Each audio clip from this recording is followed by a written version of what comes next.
ഈശോമിശിഹായിൽ ഏറ്റവും പ്രിയമുള്ള സഹോദരി സഹോദരങ്ങളെ, പന്തക്കുസ്ത തിരുനാളിന് ഒരുക്കമായുള്ള 7-ാം ദിനത്തിലേക്ക് നാം പ്രവേശിക്കുകയാണ്.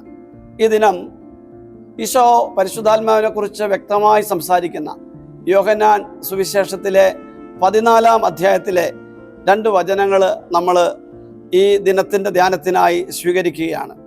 ഈശോ ഇങ്ങനെയാണ് പരിശുദ്ധാത്മാവിനെ കുറിച്ച് പറയുന്നത്: ഞാൻ പിതാവിനോട് അപേക്ഷിക്കുകയും എന്നേക്കും നിങ്ങളുടെ കൂടെ ആയിരിക്കുവാൻ മറ്റൊരു സഹായകനെ അവിടുന്ന് നിങ്ങൾക്ക് തരികയും ചെയ്യും.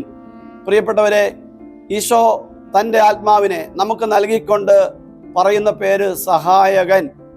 നമ്മുടെ ജീവിതത്തിൻ്റെ വഴിത്താരകളിൽ ദൈവത്തിൻ്റെ ആത്മാവ് നമ്മെ സഹായിക്കുമെന്ന് ഈശോയെ കൂടുതൽ ആഴത്തിൽ അറിയാൻ, ഈശോ പഠിപ്പിച്ച വചനം കൂടുതൽ ഓർമ്മിക്കുവാൻ, നമ്മുടെ ജീവിതത്തിൻ്റെ വഴിത്താരകളിൽ വഴിതെറ്റാൻ സാധ്യതയുള്ള ഇടങ്ങളിലൂടെ നമ്മൾ യാത്ര ചെയ്യുമ്പം നമ്മളെ ഇതിലേ പോവുക എന്ന് പറഞ്ഞ് നമുക്ക് ദിശാസൂചികയാകാൻ ദൈവത്തിൻ്റെ ആത്മാവുണ്ടെന്ന് സഹായകനായി നമ്മുടെ ജീവിതത്തിൻ്റെ എല്ലാ ഇടങ്ങളിലും ഈ ആത്മാവുണ്ടെന്ന് ഈശോ പറയുമ്പം ഈ സഹായകനെ വിളിച്ചപേക്ഷിക്കാൻ കർത്താവ് നമ്മളെ ഓർമ്മിപ്പിക്കുകയാണ്. നമ്മുടെ ജീവിതത്തിൽ വഴിതെറ്റാതിരിക്കാൻ, നമ്മുടെ ജീവിതത്തിൽ തെറ്റായ തീരുമാനങ്ങൾ എടുക്കാതിരിക്കാൻ, നമ്മുടെ ജീവിതത്തിൽ കർത്താവ് ആഗ്രഹിക്കുന്ന മഹത്വത്തിലേക്ക് നിരന്തരം ജീവിതത്തിന്റെ എല്ലാ ഇടങ്ങളിലും യാത്ര ചെയ്യാൻ സഹായകനായ പരിശുദ്ധാത്മാവേ എന്നെ സഹായിക്കണമേ എന്ന് നമുക്ക് പ്രാർത്ഥിക്കാം.